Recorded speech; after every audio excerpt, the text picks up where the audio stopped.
Oi, pessoal, tudo bem? Gente, hoje então a gente vai ver mais o último conteúdo, na verdade, né, relacionado à tabela de símbolos, as tabelas de símbolos, que são as tabelas de dispersão. Então, até agora, só recapitulando, né, a gente viu três formas de fazer essa implementação da tabela de símbolos. A primeira seria armazenar chave e valor de forma sequencial, o que implica que das operações de inserção, de exclusão e de consulta tem crescimento linear, porque eu tenho que fazer uma busca sequencial dentro do array que esses dados são armazenados. Depois a gente tentou melhorar isso usando a ideia da busca binária, mantendo o array de chave e valores ordenado. Então a nossa busca era sempre rápida, só exclusão também, né? Só que exclusão não, só que a inserção e a exclusão, quando a gente ia fazer a inserção, a gente encontrava a posição do elemento que tinha que ser inserido dentro do array, a gente tinha que fazer o deslocamento dos elementos. No pior caso, né? Se eu tivesse lá na extremidade esquerda da árvore ali da busca binária que está sendo armazenado dentro do array, se eu estivesse na extremidade esquerda, eu teria que mover o array inteiro para a direita. Né? E a exclusão também, né? Depois que eu encontrar o elemento, na hora de fazer a exclusão, eu tinha que movimentar todo mundo que está à direita para a esquerda uma posição. Aí a gente sofisticou um pouco essa ideia usando árvores binárias de busca, onde a invariante, cada nó que entra, ele é menor do que o nó que está na subárvore do nó raiz. Cada nó menor ele vai para a esquerda, cada nó maior vai para a direita, né? E o igual quer dizer que eu estou tentando atualizar aquele elemento que está ali na raiz, se ele foi encontrado. A gente viu que isso também tinha alguns problemas. O principal, quando eu ia fazendo a inserção, dependendo da natureza dos meus dados e a exclusão, a altura da minha árvore ia crescendo. Isso aí não é bom, porque aí eu aumento o tempo de busca. A gente viu então uma alternativa para isso, que seria a árvore AVL, né, que a gente mantém um, um fator de balanceamento sempre constante, que ele pode ser mais um, zero ou menos um. E sempre que houver alguma degeneração dessa propriedade da árvore, a gente precisa rebalancear a subárvore, e a gente viu que o rebalanceamento ele vai sendo feito assim que a recursão vai voltando. Aí eu propus que vocês dessem uma estudada nas árvores vermelha e preta. E agora a gente vai ver a última abordagem, a quarta forma de fazer armazenamento de chave e valor, que são as tabelas de dispersão, tá bom? A ideia é simples, tá? O ponto central aí, que talvez seja um pouco mais complicado, se houver necessidade de implementar algo do mundo real na mão, seriam as funções de dispersão, mas a gente vai ver que pelo menos para Java o NetBeans vai sugerir para a gente uma implementação, tá bom? Então vamos lá.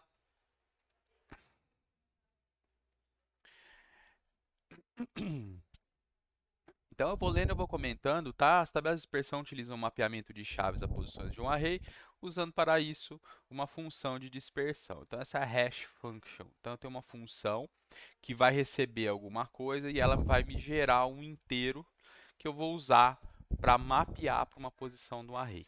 Tá bom? Idealmente, cada chave deve mapear uma posição distinta do array. Entretanto, caso haja chaves que mapeiam para posições iguais, há necessidade de se resolver essa colisão. Então, se eu tiver duas chaves distintas que mapeiam para uma mesma posição, eu preciso resolver isso de alguma forma, porque eu não vou poder armazenar as duas na mesma posição, uma em cima da outra, né? Porque senão uma vai sobrescrever a outra. Então a gente vai ter que pensar numa forma de, bem, houve colisão, o que que eu faço? Como que eu vou resolver isso? A gente vai ver duas formas de resolver isso, tá? Que é o que vai diferenciar principalmente as duas formas que a gente vai ver de implementação, que é o que está dizendo aqui, está citando elas, né? A tabela de dispersão com encadeamento separado.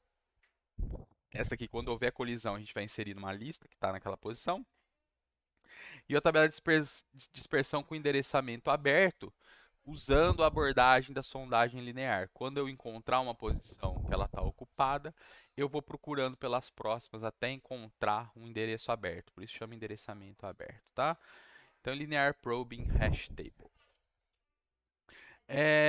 Então, como eu já disse, né, a função de dispersão transforma chaves em índice de um array. É, na linguagem Java a gente já vai ver isso, na verdade ela não fixa isso, tá? Que ela só fixa que você tem que gerar um inteiro. Aí o trabalho de fazer a última parte, que é mapear, é nossa, que na verdade é só obter o resto da divisão pelo tamanho do array, né? Então qualquer chave a ser processada deve gerar um índice de 0 a menos 1, de 0 a m menos 1, sendo que m é o tamanho do array. Para qualquer chave, buscamos uma função de dispersão que seja fácil de computar. É lógico, para cada elemento que eu vou ter que lidar ali dentro da estrutura, eu vou precisar calcular a função de dispersão para eu saber onde que ele está. Então, se eu tiver uma coisa que é muito dispendiosa, acaba que não vale a pena, né? Então, a gente precisa de uma coisa fácil de computar, uma função fácil de computar rápida e que distribua uniformemente as chaves. Não adianta eu ter uma função que coloca todas as chaves na mesma posição. Eu quero que, de alguma forma, espalhe isso da melhor forma dentro do array onde eu estou armazenando os dados, tá? A função de dispersão depende do tipo de chave, então dependendo da chave que eu quero, para o inteiro, como que eu faço a dispersão? Para uma string, como eu faço para dispersão? Para um ponto flutuante, como eu faço para dispersão? Então, a gente vai ter uma implementação distinta da função. Isso aqui implica que cada classe que a gente vai usar como chave, a gente vai ter que implementar uma função, um método que chama hashcode, isso no Java, né? Que automaticamente vai ser usado pela API do Java para fazer dispersão, caso haja necessidade, e para a nossa implementação também. A gente vai usar ela. As estratégias para computação do índice, a gente vai ver aqui rapidinho, tá bom? Como eu disse anteriormente, a gente vai usar o assistente do NetBeans. O NetBeans vai gerar a função de hash para a gente, depois a gente só precisa mapear, tá? Mas se a gente precisasse fazer, vamos dizer assim, a nossa implementação sem pensar nessa função que o Java, esse método que o Java fornece, que a gente vai ter que sobrescrever, o ideal seria, para inteiros, usar a dispersão modular, que é exatamente calcular o resto da chave, da representação inteira da chave, pelo tamanho do array. Só tem que tomar cuidado que se eu tiver chave negativa, tiver um inteiro negativo, a gente tem que pensar nisso, né? A gente tem que tirar esse sinal do número. Depois a gente vai ver como pode fazer isso, tá? Com um operador bit a bit.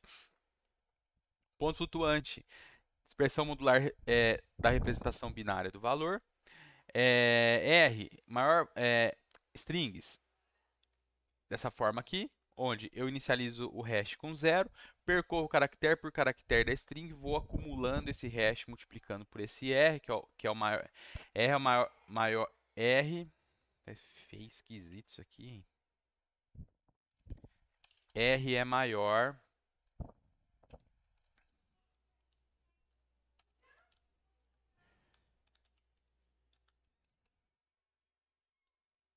Pronto. R é maior que o valor de qualquer caractere e M é o tamanho do array. Por que está falando valor do caractere? Porque os caracteres, vocês já devem ter entendido isso, que os caracteres na verdade são inteiros sem sinais, né? Então eu estou pegando o valor do inteiro e somando com a multiplicação de R com o hash e no final ainda tirando o módulo de M. E isso aqui vai sendo recalculado, né? Recalculado, baseado no hash anterior, do caractere anterior. Quando eu tenho chaves compostas de vários tipos, aí eu abordo cada tipo da forma ideal, vamos dizer assim, né? E vou fazendo a dispersão modular. Então, olha aqui, esse hash é para dia, mês e ano, para uma data, né? Então, dia vezes R mais o mês, o módulo, vezes R mais o ano e o módulo. Tá bom? Mas a gente não vai precisar fazer isso aqui, tá bom, pessoal? Na verdade, a gente vai pegar, a gente vai seguir o assistente do NetBeans. Então, a gente não vai ficar se preocupando com isso não, tá? Bem, em Java, né? O que a gente faz? Toda classe em Java, vocês já aprenderam isso também, a partir do momento que, que existe uma classe, ela herda automaticamente da classe Object. Então, todos os tipos em Java, com exceção dos primitivos, são de uma forma ou de outra é, é, subtipos do tipo Object, certo? Que por sua vez possui o método int hashcode que fornece a implementação padrão da função de dispersão. O hashcode vai pegar, na verdade, o endereço que aquele objeto está na memória, tá? Da máquina virtual. Então a gente vai ter que sobrescrever ele.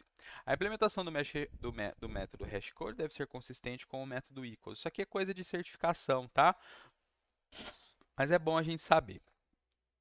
Se o A é igual a B, então o hashcode do A tem que ser igual ao B, o hashcode do B. Essa é a primeira restrição. Se o hashcode do A for diferente do hashcode do B, então A e B são necessariamente diferentes. Se hashcode do A e hashcode do B forem iguais, aí que fica um pouco confuso. Pode ser que A e B sejam iguais ou diferentes. Andar do equals para o hashcode tem que ser igual. Então, equals do dois iguais tem que gerar o mesmo hashcode. Hashcodes diferentes, A e B são necessariamente diferentes. Mas se o hashcode do A e do B forem iguais, pode ser que A e B sejam iguais ou diferentes. Então é o caso, por exemplo, quando há uma colisão, né? Vamos supor lá na string, se eu tiver a palavra arara, não, vamos pensar Roma e amor, né? Roma e amor, por esse método aqui, vão gerar o mesmo hash, certo?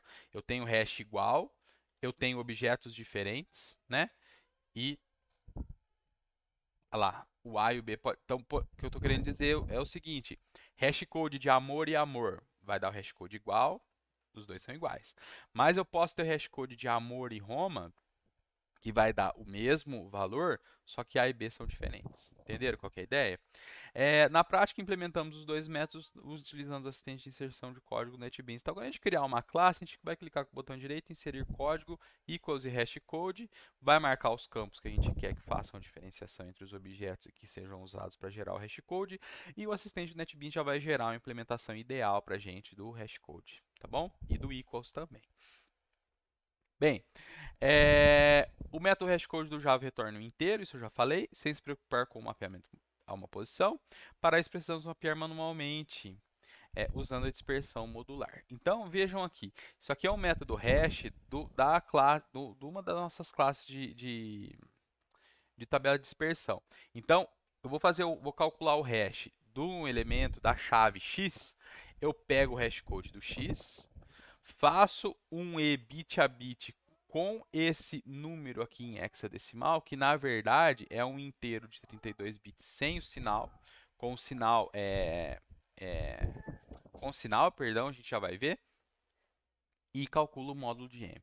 Então isso aqui é o mascaramento do inteiro de 32 bits para tirar o sinal. O que quer dizer isso, né?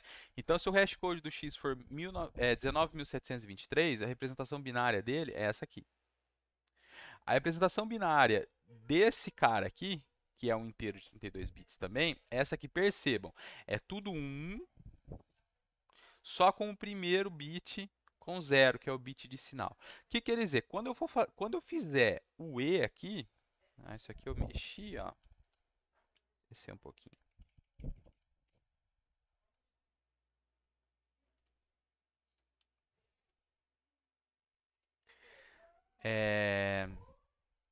Então, o que esse operador E aqui, só o E comercial em Java faz, sozinho entre dois inteiros? Ele vai fazer o E bit a bit. Então, o que ele vai fazer? Primeiro bit dos dois valores.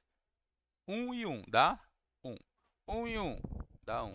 0 e 1 dá 0. 1 e 0 dá 1. 1 e 0 dá 0. Percebam, na verdade, ele está copiando. Está gerando exatamente o de cima, quando eu estou fazendo o E com 1. Por quê? Qualquer lugar que der 0 vai dar 0 no primeiro. E qualquer lugar que dê 1 vai dar 1. Então ele segue, né? O que vai acontecer é justamente no sinal. Porque independente do que tiver aqui, 0 ou 1, o resultado vai ser 0, porque é um E com 0. Então, estou tirando o sinal do inteiro. Como a gente sabe que os inteiros são armazenados em complemento de 2, vocês devem ter visto isso com o professor Ricardo, né, na disciplina de digitais, o negativo 19.723 menos 19.723 seria esse número aqui em binário. Vejam o bit do sinal. Na hora que eu faço o mascaramento, eu obtenho um outro inteiro, não tem problema que inteiro que é esse, mas eu tiro o sinal dele. Por quê? Porque na hora que eu for calcular o módulo desse hashcode, se for um negativo, vai dar negativo, e não tem posição negativa, né? Então, pode fazer esse mascaramento. As versões mais novas das implementações do livro do Sedgwick, que está no site deles, eles fazem uma jogada assim,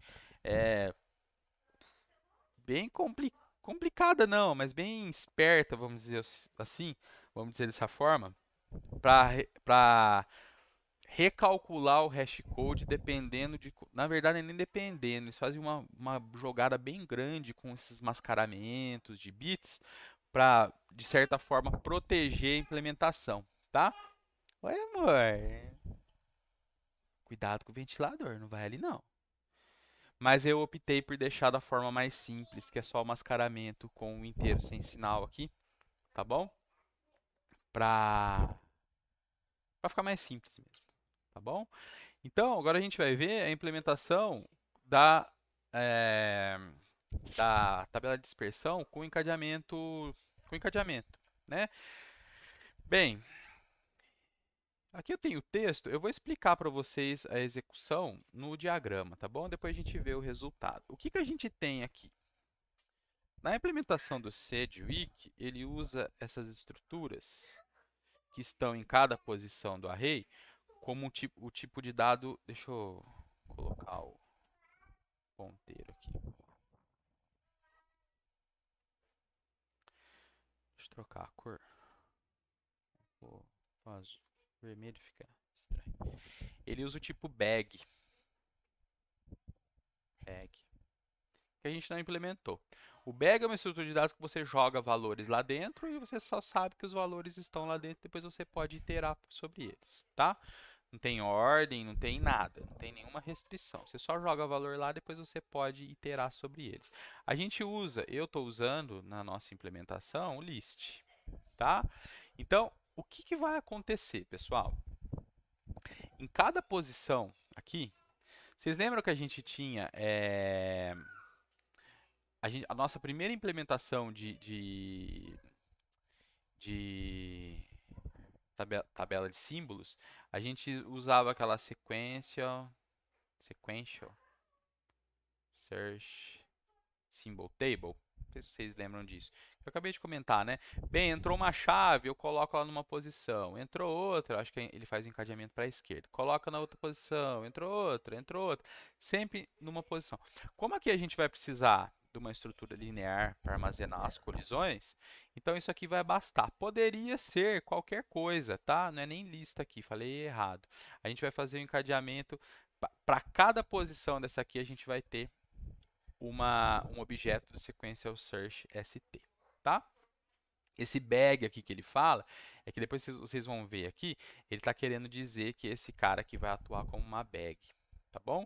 Então vamos lá. Primeiro passo na hora de construir a estrutura de dados. Para cada posição que foi inicializada, então eu tenho aqui, eu tenho capacidade de armazenar 5 listas, né? 5 Sequential Search ST, quando eu construir essa estrutura. Então tá todo mundo aqui valendo. Eu vou colocando o valor, depois eu vou colocar daqui para cá, tá? Para bater com um exemplo. Então, inicialmente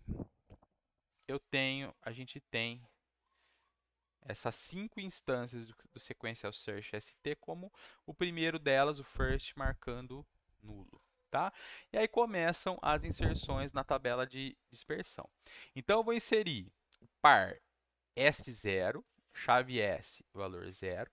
Quando eu calcular a função do o hash, a dispersão do S, me gerou 2.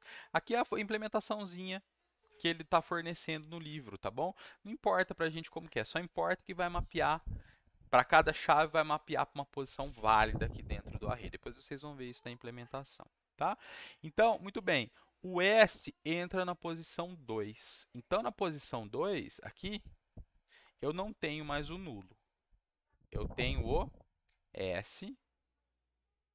Eu vou pôr essa barrinha como se fosse divisão, mas não é divisão, só para colocar o valor, tá bom? S e 0. Tudo bem? E o first está apontando para esse cara aqui. Aí eu venho a segunda, E com o valor 1 associado. Guardar na posição 0, perdão. Então, E, 1. Próximo. A. Agora, olha só. Quando eu calcular o hash do A, vai dar colisão. Porque eu já tenho coisa na posição 0, mas não tem problema.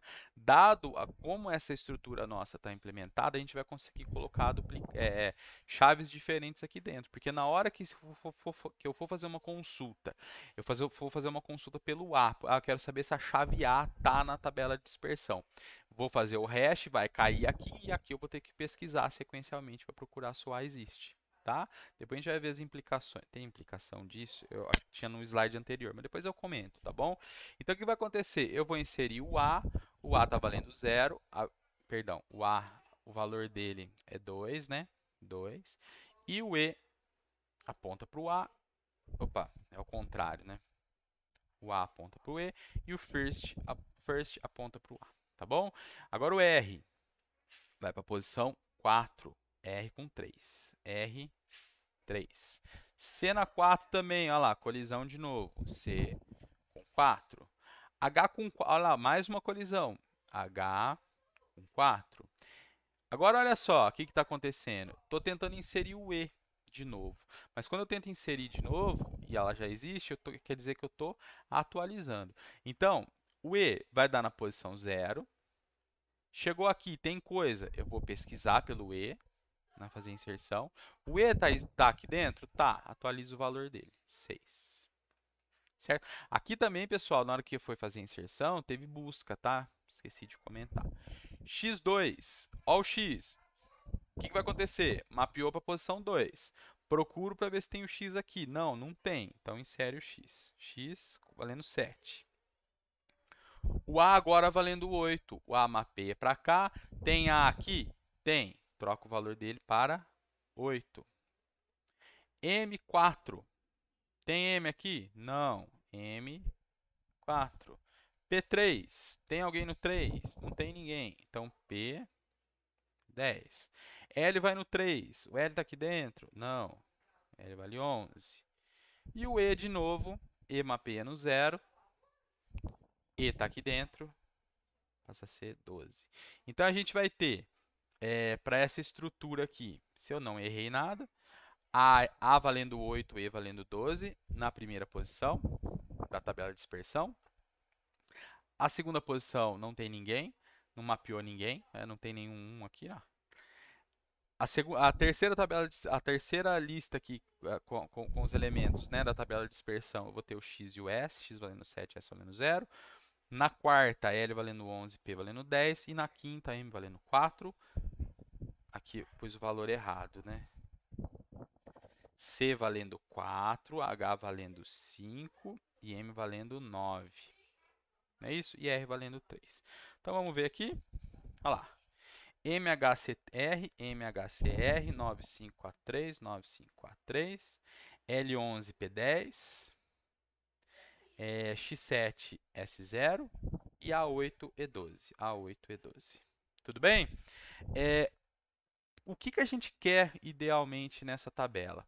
A gente quer que a gente consiga, primeiro, dispersar as chaves de forma mais uniforme possível entre essas listas que está fazendo a inserção. Por que eu preciso ser uma ST em cada um aqui? Porque eu posso ter as chaves vão ter colisão, só que eu preciso armazenar as chaves, né? Eu preciso saber quem é quem, tanto é para buscar depois também, né? E a gente vai querer, pessoal, manter isso aqui de uma forma que eu não comece a encher demais cada uma dessas posições. Porque se eu começar a encher demais, quer dizer que eu preciso aumentar o tamanho dessa estrutura e redispersar todo mundo, que aí é a ideia do com R. Rehash. Certo? A estrutura está ficando com muito elemento colidindo. O que eu tenho que fazer? Dar o rehash. Tá? Vai ter um teste lá dentro da inserção que se ficar está envolvendo a média, né, da quantidade de elementos que tem em cada uma das estruturas. Depois a gente dá uma olhadinha rapidinho, tá bom? Deixa eu ver se eu falei tudo aqui. Acho que deu para entender, né? Então esse aqui é o resultado. Eu não sei de onde eu tirei o bag, eu acho que o bag está na próxima. Bem, agora outra implementação é usar esse linear probing hash table. O que vai acontecer? Qual que é a ideia principal? Se eu encontrei o elemento na tabela, eu vou para a posição ao lado que tiver vazia. Se eu não tiver, eu vou procurando e assim por diante, tá bom? Então, vamos fazer aqui direto, depois vocês podem ler o texto. É muito texto, cansa, né? Então, imagina, agora a minha estrutura, eu tenho um array para as chaves e um array para os valores. Lá na outra eu tinha um array onde cada posição do array era uma sequência do search ST. Aqui eu tenho um array para a chave, um array para os valores. Essa aqui é a tabela de dispersão. Então S, agora vejam, eu tenho mais posições, eu tenho 16 posições, o hash vai mudar um pouco. Eu tenho que mapear, né? Então S leva a posição 6 com valor 0. Então quer dizer, eu tenho S aqui com 0. Tudo bem? O E leva a 10 com 1. Então aqui, pessoal, eu vou copiar a anterior, né? E leva a 10 com 1, certo? A leva a 4 com 2. Então aqui eu tenho o A com 4 e continuo com S0 e 1. Outra inserção, R14 com valor, aqui né, 4, né? Já errei, aqui é 2. R com 3 na posição 14, então R3. Vamos copiar o resto. A2, S0 e 1. C na posição 5 com 4. Então, aqui é A2, C4, S0 e 1, R3. Não houve nenhuma colisão até agora, né? Agora vai ser a nossa primeira colisão. Olha só o que vai acontecer. Quando o H for ser inserido na posição 4, o que vai acontecer? Eu já tenho alguém na posição 4. E esse alguém fica ali. E eu vou procurar, vou fazer essa sondagem linear, né? Eu vou andando linearmente até eu encontrar uma posição aberta. Então, tentei inserir na posição 4, não dá porque está ocupada. Vou para a próxima, mas a próxima está ocupada também. A próxima está ocupada também. Eu encontrei uma posição vaga aqui, então é aqui que o H vai ser inserido. Certo? Muito bem, E10. Agora o E10 é a mesma chave, na mesma posição, e eu estou só atualizando o valor. Então, vamos copiar todo mundo, C4, S0, H5, e o E valendo 10, R3. Tudo isso aqui já foi, né? Agora o X15. Tem alguém no 15? Não. Então, copia de novo. A2, C4, S0, H5, E10, R3 e o X valendo 7. Agora A4, estou atualizando o A, a gente já sabe que tem o A, né? Foi inserido aqui.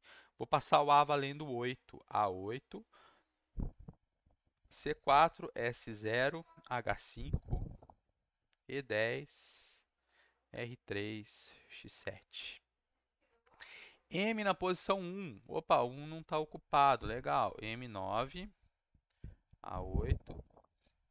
Vocês entendem porque eu estou copiando, né? Porque isso aqui, essas duas linhas, são os dois arrays, é o mesmo daqui, o mesmo daqui, o mesmo daqui, e assim por diante.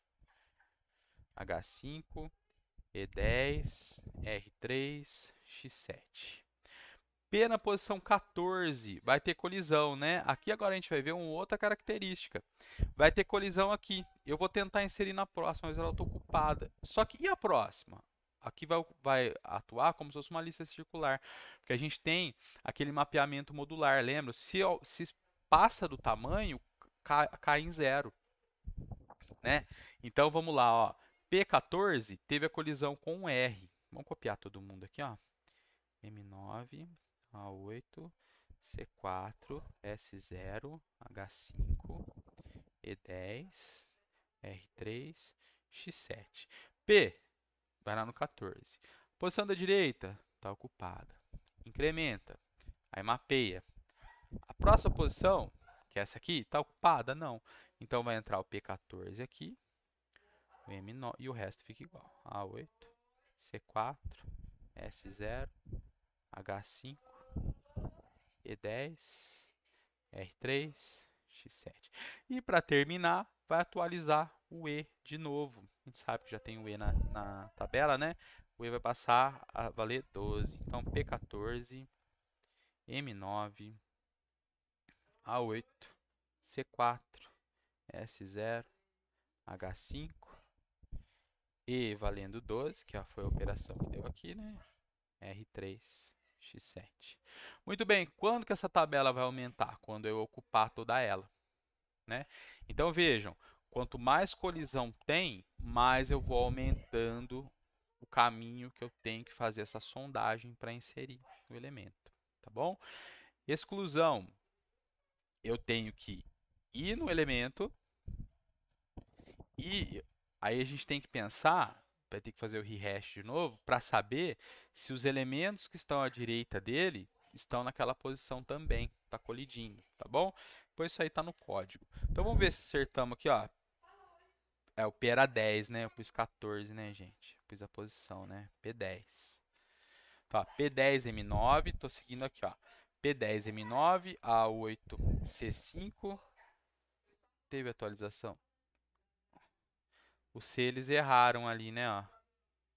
Aqui não tem inserção do C de novo, né? Aqui é C4, ó.